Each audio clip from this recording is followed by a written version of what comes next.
রাজ্যে বিধানসভা ভোট যত এগিয়ে আসছে ততই রাজনৈতিক চাপানোতর বাড়ছে। আর জনতা জনার্দনে যে একমাত্র ভরসা, একমাত্র আশ্রয়, সেটা কিন্তু বুঝে গিয়েছেন রাজনীতির কারবারিরা। আমরা এর আগে আপনাদেরকে দেখিয়েছিলাম যে প্রধানমন্ত্রী নরেন্দ্র মোদী তিনি বাংলার মানুষের জন্য কি কি প্রকল্প দিয়েছেন, কি কি বিষয় তিনি বাংলার মানুষের জন্য ভেবেছেন, সেগুলো তিনি চিঠির মাধ্যমে তুলে ধরেছেন। এবার আপনাদের দেখাবো আরেকটা চিঠি। এই চিঠিটা যদি আপনাদের দেখাই তাহলে কি মনে হবে আপাত দৃষ্টিতে?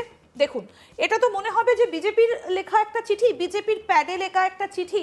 খুব স্বাভাবিকভাবে সেটাই মনে হবে, কারণ স্যাফরন বর্ডার এবং তার মধ্যে যে নিশানাটা আমরা এখানে দেখতে পাচ্ছি পদ্ম ফুলের আকারে এর মাঝখানে রয়েছে, এবং এই চিঠিটা এরকমভাবেই লেখা হয়েছে। তো এই চিঠিটাতে কি রয়েছে আপনাদেরকে প্রথমে একটু পড়ে শোনাই যে এই চিঠিটাতে কি লেখা রয়েছে। বাংলার মানুষের কাছে আমার অকপট স্বীকারোক্তি, অর্থাৎ বাংলার মানুষকে উদ্দেশ্য করেই যে চিঠিটা লেখা সেটা আর বলার অপেক্ষা রাখে না। কি লেখা রয়েছে? আমি শুরু করছি বহু প্রতীক্ষিত স্বীকারোক্তি দিয়ে। আমার স্বরাষ্ট্রমন্ত্রী এবং আমি বারবার দাবি করেছিলাম যে বাংলায় দুর্গাপুজো নিষিদ্ধ করা হয়েছে বা শেষ পর্যন্ত সম্পূর্ণ মিথ্যে বলে প্রমাণিত হয়েছে। এখন আর কোনো পথ না থাকায় আমাকে জয় মা কালী স্লোগান তুলে লোক দেখানো ভক্তি প্রদর্শনের অভিনয় করতে হচ্ছে।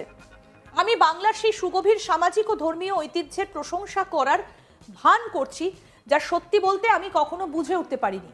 মাত্র কয়েক মাসের মধ্যেই মহান রাজ্যের ভাগ্য নির্ধারিত হবে।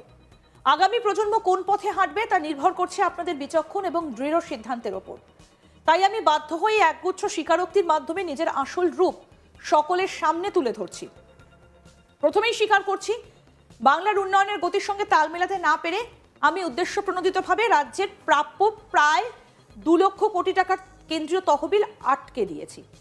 মনরেগা, যে নামটা মহাত্মা গান্ধীর সঙ্গে যুক্ত বলে আমার কাছে আরও অস্বস্তিকর, আবাস যোজনা, গ্রাম সড়ক যোজনা, জল জীবন মিশনের মতো প্রকল্পের টাকা আমি দিইনি।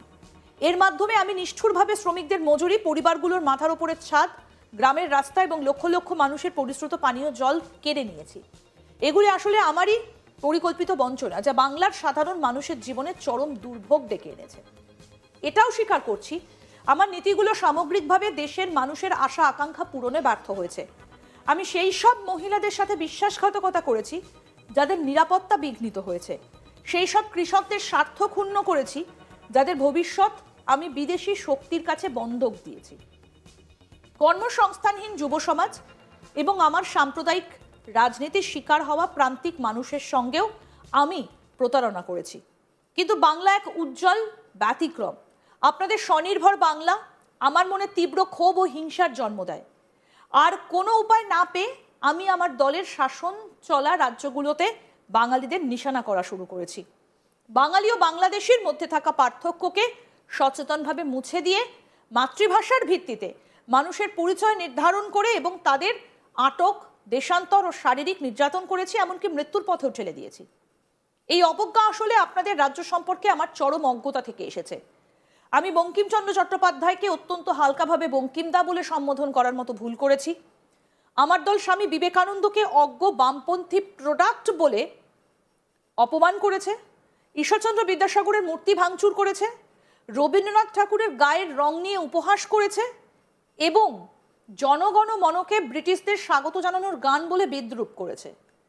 আমরা স্বাধীনতা দিবসে নেতাজি সুভাষচন্দ্র বসুর নামাঙ্কিত ট্যাবলো বাতিল করেছি, মা সারদা দেবীর অবমাননাকর ব্যঙ্গচিত্র ছড়িয়েছি, এমনকি মা দুর্গার বংশ পরিচয় নিয়েও প্রশ্ন তুলেছি। এইসব অপমানেও যখন বাংলা মনোবল ভাঙা গেল না, তখন আমি বাঙালিদের ঘুষপেটিয়া বলে দেখে দেবার পথ বেছে নিলাম। আমরা অক্লান্তভাবে মিথ্যে প্রচার করেছি যে আপনাদের রাজ্য অবৈধ অনুপ্রবেশকারীদের স্বর্গরাজ্য। আসলে পেহেলগাঁও হামলা বা দিল্লির ভয়াবহ বিস্ফোরণের মতো ট্র্যাজেডিগুলো ঠেকাতে চরমভাবে ব্যর্থ আমার স্বরাষ্ট্রমন্ত্রীর দিক থেকে নজর ঘোরানোর জন্য এসব করা হয়েছে। এত কিছুর পরেও আমাদের জয়ের সম্ভাবনা ক্ষীণই থাকলো, আর তাই আমরা স্বাধীন প্রতিষ্ঠানগুলোর প্রতি আমাদের চিরাচরিত আচরণ বজায় রেখে নির্বাচন কমিশনকে অস্ত্র হিসেবে ব্যবহার করলাম। বৈধ ভোটারদের নাম বাদ দিতে এবং নির্বাচনের ফলাফল আমাদের পক্ষে আনতে আমরা বাংলার ওপর তড়িঘড়ি স্পেশাল ইন্টেন্সিভ রিভিশন অর্থাৎ এসআইআর চাপিয়ে দিলাম। এই প্রক্রিয়ার ফলে ইতিমধ্যে প্রায় 160 জন মানুষের মর্মান্তিক মৃত্যু হয়েছে। তা সত্ত্বেও আমি এর কোনো দায়ভার গ্রহণ করিনি। তারপর কি বলা হয়েছে? দীর্ঘ 12 বছর ধরে বিভেদমূলক, বৈষম্যমূলক এবং সাম্প্রদায়িক রাজনীতি করার পরেও আমি আপনাদের কাছে নির্লজ্জের মতো ভোট চাইছি। যদি আপনারা আমাকে প্রত্যাখ্যান করেন তবে আমার সেই স্লোগান বাঁচতে চাই বিজেপি, তাই মনে রাখবেন, যার মূল অর্থ হলো আপনাদের বেঁচে থাকাটাই আমাদের ওপর নির্ভর করছে। আমার অবাধ্য হলে আপনার ওপর চাপিয়ে দেওয়া হবে নানা বিধিনিষেধ, যেমন মাছ ও মাংস খাওয়ার ওপর সম্পূর্ণ নিষেধাজ্ঞা, ঠিক যেমনটা আমরা আমাদের পাল্টানো দরকার প্রচারে আভাস দিয়েছি। এক দশকেরও বেশি সময় বিকশিত ভারত গড়তে না পারা, একজন স্বঘোষিত ব্যর্থ প্রধানমন্ত্রী হওয়া সত্ত্বেও আমি আপনাদের মাটিতে পা রাখবো, বিকশিত বাংলার ফাঁপা বুলি আওড়াবো এবং আপনাদের সমর্থনের জন্য ভিক্ষে চাইবো। এবং নিচে রয়েছে প্রধানমন্ত্রী নরেন্দ্র মোদীর ছবি। এতক্ষণ যে চিঠিটা আপনাদেরকে পড়ে শোনালাম, কি মনে হলো এই চিঠিটা কার লেখা? চিঠিটা তো বিজেপির প্যাডে লেখা, সেটা বোঝাই যাচ্ছে, কারণ এখানে স্যাফরন বর্ডার রয়েছে, নিচে প্রধানমন্ত্রী নরেন্দ্র মোদীর লেখা ছবি দেওয়া। কিন্তু এই ছবিটা, এই যে ছবি দেওয়া রয়েছে এবং এই যে লেটার প্যাডে লেখা এই চিঠিটা, এটা কিন্তু বিজেপির তরফ থেকে লেখা নয়। সোশ্যাল মিডিয়াতে এটা পোস্ট করা হয়েছে তৃণমূল কংগ্রেসের তরফ থেকে। অর্থাৎ এই কথাগুলো তৃণমূল কংগ্রেস, তারা এই যে লেটার হেডটা রয়েছে বিজেপির লেটার হেড, এবং সেই লেটার হেডেই কিন্তু চিঠি লিখেছে রাজ্যের শাসক দল। তারা বলেছে যে এটাই হয়তো বিজেপির আসল চিঠি ছিল, তারা হয়তো এটাই আসলে বলতে চেয়েছিলেন। অর্থাৎ বিজেপির লেটার হেডে নরেন্দ্র মোদীর ছবি দেওয়া এই যে চিঠিটা এতক্ষণ ধরে আপনাদের পড়ে শোনালাম, এটা কিন্তু আসলে তৃণমূল কংগ্রেস তাদের সোশ্যাল মিডিয়াতে পোস্ট করেছে, তাদের সোশ্যাল মিডিয়ায় যে অ্যাকাউন্ট রয়েছে সেখানে পোস্ট করেছে। অর্থাৎ এই চিঠিটা কিন্তু তৃণমূল কংগ্রেসের। তাহলে নিশ্চয়ই আপনাদের আর প্রশ্ন নেই যে মমতা বন্দ্যোপাধ্যায় কেন বিজেপির লেটার হেডে চিঠি লিখলেন এবং কি লিখেছেন, কিভাবে লিখেছেন, কেন লেখা হয়েছে। নিশ্চয়ই আপনাদের কাছে এতক্ষণে স্পষ্ট হয়ে গিয়েছে যে এই চিঠিতে আসলে কি তুলে ধরা হয়েছে। অর্থাৎ এই যে বলা হচ্ছে, আমি শুরু করছি বহু প্রতীক্ষিত স্বীকারোক্তি দিয়ে।